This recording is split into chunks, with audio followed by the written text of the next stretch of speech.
क्या आप भी एनसीईआरटी का कॉन्सेप्ट टिप पे करके सोच रहे हैं आ जाएंगे 100%? तो गलत सोच रहे हो। और जो दोस्त ये सोच रहा है कि एनसीईआरटी का कॉन्सेप्ट टिप पे कर लूं, पीवाईक्यू लगा लूं, इंपॉर्टेंट क्वेश्चन लगा लूं तो आ ही जाएंगे 100%, तो दोस्तों वो भी गलत सोच रहा है। हाँ, ये दोनों चीज बहुत ज्यादा इंपॉर्टेंट है 100% लाने में, बट सिर्फ यही इंपॉर्टेंट नहीं है एक तीसरा काम और एक तीसरी गलती जो लाखों करोड़ों बच्चे करते हैं और अटक जाते हैं 90 95 तक। वो 100 इसी कारण नहीं पहुंच पाता क्योंकि वो ये तीसरी गलती हमेशा करते हैं दोस्तों। तो क्या है ये तीसरी गलती, इसी वीडियो में हम चर्चा करने वाले हैं। और ये वीडियो इंपॉर्टेंट होने वाली है 6 से लेकर 12 तक के आर्ट्स के बच्चों के लिए, और 9 to 12 तो देखना ही है दोस्तों, क्योंकि वीडियो का नाम ही है, इस वीडियो में ठहरना जरूरी है। अगर लाने हैं 80 में से 80 तो आपके स्क्रीन पे एकदम सही वीडियो फंसी। ठीक है दोस्तों, तो करते हैं इस वीडियो को स्टार्ट। सो हेलो दोस्तों, स्वागत है आपका हमारे इस प्यारे से यूट्यूब चैनल लेक्चर एकेडमी पर। मैं सुमित ठाकुर। तो आज हम चर्चा करने वाले हैं उस तीसरी गलती की जो लाखों करोड़ों बच्चे करते हैं। ठीक है, आज इस गलती को संभाल लेना है और आगे से गलती कभी नहीं करनी। हमेशा दोस्तों फुल में से फुल मार्क्स रख देंगे एकदम 100%। ठीक है, आर्ट्स की चर्चा कर रहा हूं, अभी साइंस और मैथ की चर्चा सौरभ सर करेंगे। ठीक है, अब समझना, देखो जो इसमें हम समझते पहले 10th और 12th। जो 12th का प्रोसेस रहेगा वो सेम किसका रहेगा 11th का, और जो सेम 10th का प्रोसेस रहेगा वो किसका रहेगा 9th का। अब आप बताओ पेपर का पैटर्न क्या होता है। 1 मार्क्स के क्वेश्चन आते हैं, 2 मार्क्स के आते हैं, ठीक है, 3 मार्क्स के आते हैं और 5 मार्क्स के आते हैं। ऐसे ही 12th में अगर मैं बांट दूं हिस्ट्री और पॉलिटी, ठीक है, पॉलिटी में 1 मार्क्स के आते हैं, ठीक है, और आपके 2 मार्क्स के आते हैं, 4 मार्क्स के आते हैं, 6 मार्क्स के आते हैं। हिस्ट्री में 1 मार्क्स का आएगा, 3 मार्क्स का आएगा और सीधा 8 मार्क्स का आएगा। तो इस तरीके का पैटर्न चलता है दोस्तों। देखो 1 नंबर में और 9th में सेम यही चलेगा। तो मतलब मैं 10th का जैसे 5 नंबर का बता दिया वो सेम काम करेगा 6 नंबर पे और सेम काम करेगा 8 नंबर पे। यहाँ मैंने 3 का बता दिया वो सेम काम करेगा 4 नंबर पे और 3 नंबर पे। समझ आ रहा ना। अब आप एक चीज समझना, देखो इसमें बहुत सारे मैप भी आते हैं। अब मैंने बोला आपके कॉन्सेप्ट क्लियर है, पीवाईक्यू लगा लिया, इंपॉर्टेंट क्वेश्चन लगा लिया तो मैप में दिक्कत नहीं होगी, कॉन्सेप्ट क्लियर है, फटफट लगा दोगे, यहाँ नंबर नहीं कटेंगे। पैराग्राफ वगैरह आएगा वहां पे भी मीटर खींच दोगे क्योंकि कॉन्सेप्ट क्लियर है ना भाई, तो वहां तो दिक्कत नहीं होगी, यहाँ दोनों में दिक्कत नहीं होनी। अब तुम बताओ क्या अगर 1 नंबर के क्वेश्चन में आपको दिक्कत होगी। मैंने बोला 1 नंबर का जो क्वेश्चन आएगा एमसीक्यू आएगा, अभिकथन आएगा, 20 नंबर का जो ये बनने वाला है, क्या 20 नंबर में एक भी नंबर कटेंगे? अगर आपने बहुत सारे पीवाईक्यू लगा रखे, बहुत सारे इंपॉर्टेंट क्वेश्चन लगा रखे और आपका कॉन्सेप्ट क्लियर है, दिक्कत नहीं होगी। तो यहाँ भी 20 के 20 नंबर आपने खींच लिए। ठीक है, अब बात आती है 2 नंबर की कि 2 नंबर का एग्जाम कैसे लिखे। अब समझना 2 नंबर का क्वेश्चन, सॉरी 2 नंबर का एग्जाम नहीं, 2 नंबर का क्वेश्चन कैसे लिखे। मान लो कोई 2 नंबर का क्वेश्चन आ गया, कुछ भी क्वेश्चन ले लो, ठीक है, जैसे अपने अपने माइंड में एक क्वेश्चन बिठा लो, कौन सा क्वेश्चन हमें 2 नंबर का बिठाना है। ठीक है, अपने फर्स्ट चैप्टर से 9th के, सेकंड चैप्टर से 10th के, 11th के, 12th के एक क्वेश्चन कोई भी बिठा लो अपने दिमाग में। अब उसमें आपको क्या लिखना है दोस्तों, सबसे बढ़िया पहला पॉइंट लिखना है, सिर्फ 2 पॉइंट लिखने हैं। 2 पॉइंट को अच्छे से क्या कर देना है, डिफाइन कर देना है। दोनों पॉइंट को अच्छे से क्या कर देना है दोस्तों, अच्छे से डिफाइन कर देना है। इसमें कोई भी आपको इंट्रो लिखने की जरूरत नहीं है क्योंकि 2 नंबर दे देगा, और ना ही कोई कंक्लूजन लिखने की जरूरत है। अब बालोगे इंट्रो कंक्लूजन ये क्या है, ये अच्छे चर्चा करेंगे। अभी मैं बता रहा हूँ ये दोनों लिखने की जरूरत आपको बिल्कुल भी नहीं है। ठीक है, इसमें सिर्फ 2 पॉइंट लिखने हैं। अब बहुत सारे बच्चे क्या करते हैं ना, भय जाते हैं, आता है 2 नंबर का क्वेश्चन है, अच्छे से आता है, इसको लिखूंगा 8-10 पॉइंट। क्या कर लोगे 10 पॉइंट लिख के, मिलने कितने 2 नंबर, होगा क्या टाइम वेस्ट। इसलिए टॉपर बच्चा, अच्छा बच्चा कभी ये नहीं करता, वो 2 पॉइंट है, 2 पॉइंट ऐसे लिख देगा कि टीचर यहाँ 1 नंबर दे देगा, यहाँ 1 नंबर, खत्म, 2 नंबर आ गए। 2 नंबर तो चाहिए, 2 नंबर मिल गए। तो 2 नंबर के क्वेश्चन में अच्छे से 2 पॉइंट लिखने हैं। अब देखो एक चीज मैं ऐसी बता रहा हूँ, देखो 2 नंबर और 3 और स्टार्ट करेंगे अब 5 का। ठीक है, जो 5 का करना है उसमें थोड़ा सा चेंजेस करके 3 नंबर में लिखना है और कुछ नहीं। अब देखो एक काम जो पूरे पेपर में आपको करना है, पेन लेके जाना, पेंसिल लेके ही जाना, पेंसिल लेके जाना। ठीक है, अब आपको क्या करना है, जो भी इंपॉर्टेंट डेट आती है उसको हाईलाइट करना है, इंपॉर्टेंट डेट्स हाईलाइट करना है। अभी बताऊंगा ऐसा क्यों बोला हूं, डेट को हाईलाइट कर दिया आपने, उसके बाद जो भी बढ़िया बढ़िया की पॉइंट लिखने वाले हो तुम, की पॉइंट्स हो गए, इसको हाईलाइट करना और वर्ड्स पे कंट्रोल करके जाना। हर एक लाइन में 2 अच्छे वर्ड्स, ज्यादा नहीं कह रहा, हर लाइन में 2 अच्छे वर्ड्स होने चाहिए। ठीक है, अब देखो डेट हाईलाइट करने से, की पॉइंट हाईलाइट करने से क्या फायदा है, टीचर को तुम वो दिखाना चाह रहे हो जो तुम, टीचर को तुम वो दिखाओगे जो तुम सच में दिखाना चाह रहे हो। तुम डेट हाईलाइट करके क्या दिखाना चाह रहे हो कि टीचर वो ना देखे यार जो वो चाह रहा है। मान लो तुमने कहीं गलती कर दी तो तुम चाह रहे हो ये ना देखे, तो तुमने हाईलाइट क्या कर दिया, अच्छी चीज। तो टीचर की नजर किस पे जाएगी, अच्छी चीज पे, कि इसने हाईलाइट कर रखा, वो मतलब वो चीज देखेगा जो तुम दिखाना चाह रहे हो। एक अच्छी साइकोलॉजी है कि जो बंदा दिखाना चाह रहा है टीचर वही देख रहा है, वो नहीं देख पा रहा जो खुद देखना चाह रहा है क्योंकि हमने उसको मौका ही नहीं दिया। तो ये आपको काम करके आना है और इससे एक अच्छा क्या पड़ता है, इंप्रेशन पड़ता है। पेपर थोड़ा सा क्या लगता है, अट्रैक्टिव। क्या लगता है, अट्रैक्टिव। और पेपर को हमें अट्रैक्टिव ही बनाना है, एकदम पेपर को अट्रैक्टिव, और ऐसे ही बनेगा। ये सब में यूज करना है, ये 2 नंबर वाले में भी यूज करना है, 3 मार्क्स में भी यूज़ करना है, 5 मार्क्स में भी यूज़ करना है, 6 मार्क्स में भी, 8 मार्क्स में भी। तो ये 12th के बोर्ड के हिसाब से इंपॉर्टेंट है, ठीक है। ये 10th 9th, ठीक है, 10th 9th और इसमें 11th भी आ जाएगा, ठीक है, समझ आ रहा है ना। और 2 मार्क्स से सब में 6 7 8 कोई दिक्कत की बात नहीं। ये काम आपको अभी से करना है, ये सब में यूज़ करना है, पूरे पेपर में ये तो यूज़ करना ही करना है भाई। ये समझ आया आपको। अब देखो 2 नंबर का क्वेश्चन समझ आ गया। 1 नंबर में दिक्कत होगी? नहीं होगी। क्या अब 2 नंबर में दिक्कत होगी? नहीं होगी। तो भैया 3 और 5 का तो बताओ। तो दोस्तों 3 और 5 पे ही चल रहे हैं। अब एक क्वेश्चन में आपको दिखाऊंगा, मैंने ही लिख रखा है वो क्वेश्चन अच्छे से, वो क्वेश्चन आपको दिखाऊंगा, आपको आइडिया मिल जाएगा। अच्छा भाई इस तरीके से हमें लिखना है, ठीक है। और यूट्यूब चैनल पर क्या होता है बस बता देंगे ऐसे ऐसे लिखो, मैं अब आपको दिखाऊंगा लिखना कैसे। अब देखो आपकी स्क्रीन पे एक ऐसा क्वेश्चन है जो कि 10th के लिए तो एकदम इंपॉर्टेंट है, 10th में क्वेश्चन आने की गारंटी है, ठीक है। 11th के लिए भी इंपॉर्टेंट है, ठीक है। एंड आपका 12th के लिए इंपॉर्टेंट, 12th के लिए नहीं है। बस हमें क्या समझ रहा है इसमें हमने ये समझना है तो हमें क्वेश्चन को कैसे लिखना है। अब चाहे 12th का कोई 5 नंबर का क्वेश्चन है, चाहे 6 नंबर का है, चाहे 8 नंबर का है, लिखना इसी तरीके से। ये किसके लिए है? 5 नंबर का कैसे लिखना है, 6 का कैसे लिखना है, 8 का कैसे लिखना है, ठीक है। इसी तरीके से लिखना है ये वाला, ठीक है। इसके बाद हमारा रह जाएगा सिर्फ 3 मार्क्स वाला, वो भी बता दूंगा इसके बाद। अब समझना क्वेश्चन क्या है, इसी से आपको बहुत अच्छे से समझ आ जाएगा और आज बहुत सारी चीजें क्लियर होगी दोस्तों।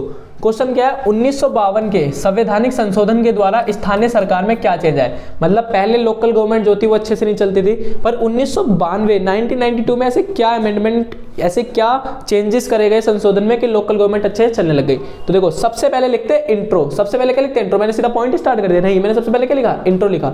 अच्छा ये इंट्रो कुछ नहीं लिखा इसमें, ठीक है, नॉर्मल है। देखो वही लिखा है मैंने, 1992 के संविधान संशोधन के द्वारा स्थानीय सरकार में कई तरह के बदलाव आए, बस ये वर्ड जोड़ा, बाकी सब देखो सेम ही रहेगा।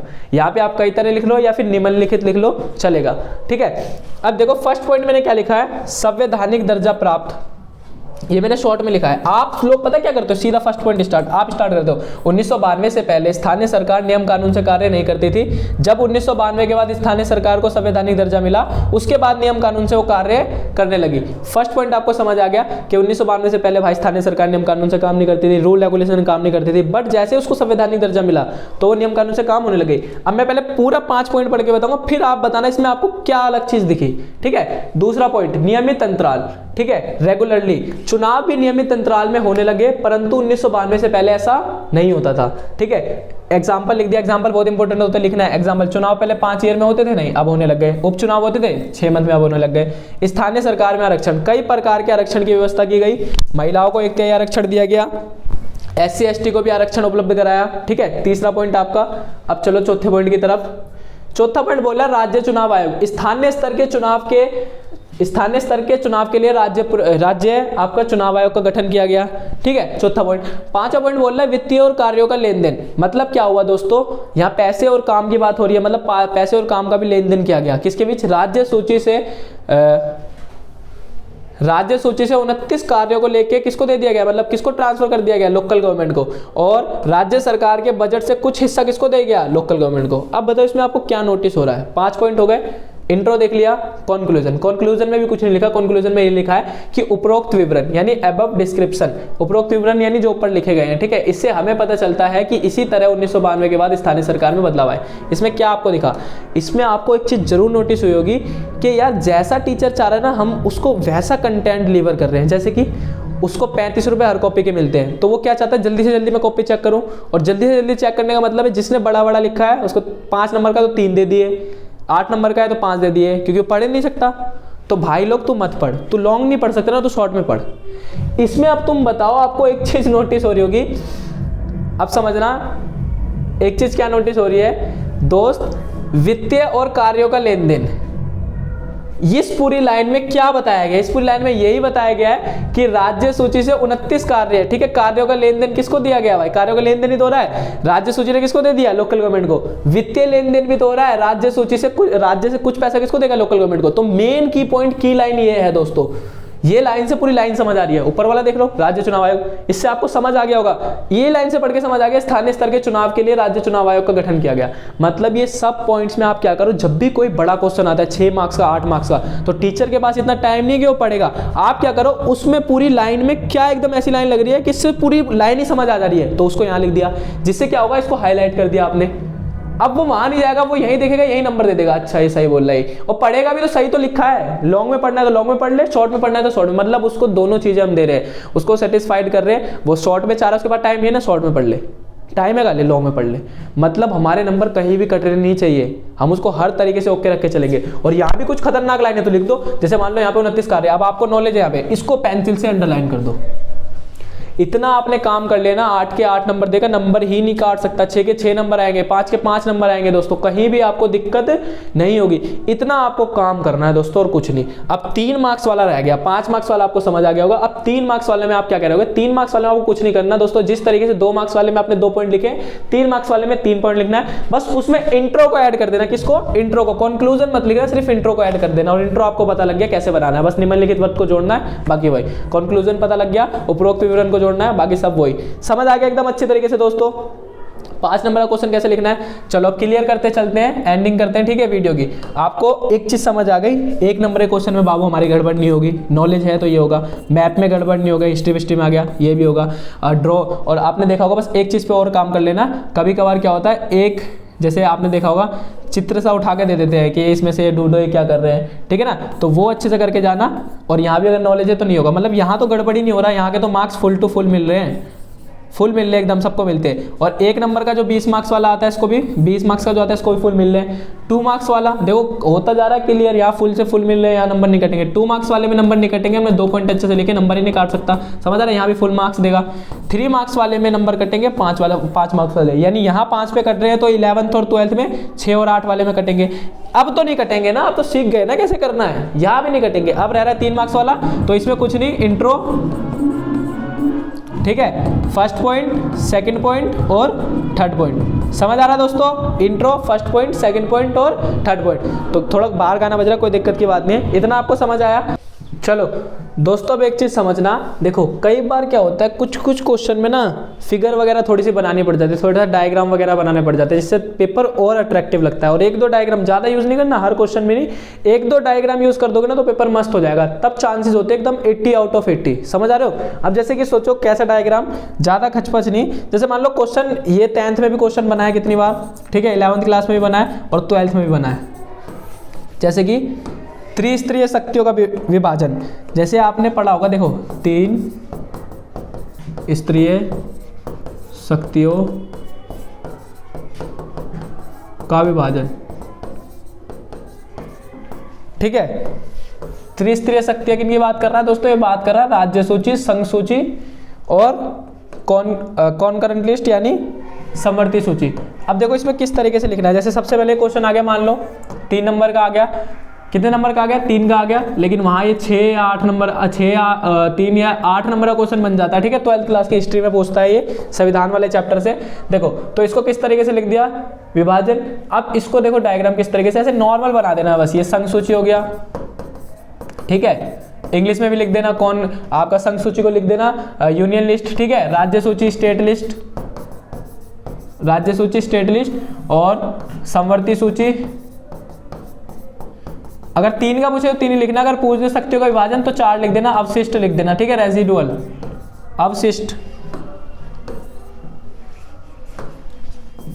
अवशिष्ट, ठीक है, रेजिडुअल ये हो जाएगा आपका, यूनियन लिस्ट हो जाएगी, ठीक है, ये स्टेट लिस्ट हो जाएगी, कॉन्करेंट और रेजिडुअल। अगर 3 पूछे तो 3 ही लिखना। अब देखो इसको यहाँ डिफाइन मत करना, इसको यहाँ लाके डिफाइन करना। आप फर्स्ट, ठीक है, संघ सूची लिख दोगे कि संघ सूची वह सूची, इसमें सारे के सारे काम कौन करेगी, केंद्र सरकार। एग्जाम्पल लिख दोगे, ठीक है, करेंसी वगैरह बैंक वगैरह लिख दोगे। सेकंड वाला राज्य सूची स्टेट लिस्ट, ठीक है, इसमें लिख दोगे ये वह कार्य जो कौन बनाएगी, राज्य बनाएगी, दिल्ली पुलिस आ गई, ठीक है, पुलिस वगैरह हो गई, एग्रीकल्चर वगैरह हो गया इसमें। फिर थर्ड वाला आपका, इसको नीचे लिखना जगह नहीं इसलिए बता रहा हूँ, समवर्ती सूची, इस तरीके से डिफाइन करना है, समझ रहे हो ना। यहाँ मैं क्वेश्चन नहीं पढ़ा रहा, लिखने का तरीका बता रहा हूँ किस तरीके से लिखना है। तो ये अगर आप काम कर लोगे ना तो एकदम मस्त हो जाएगा।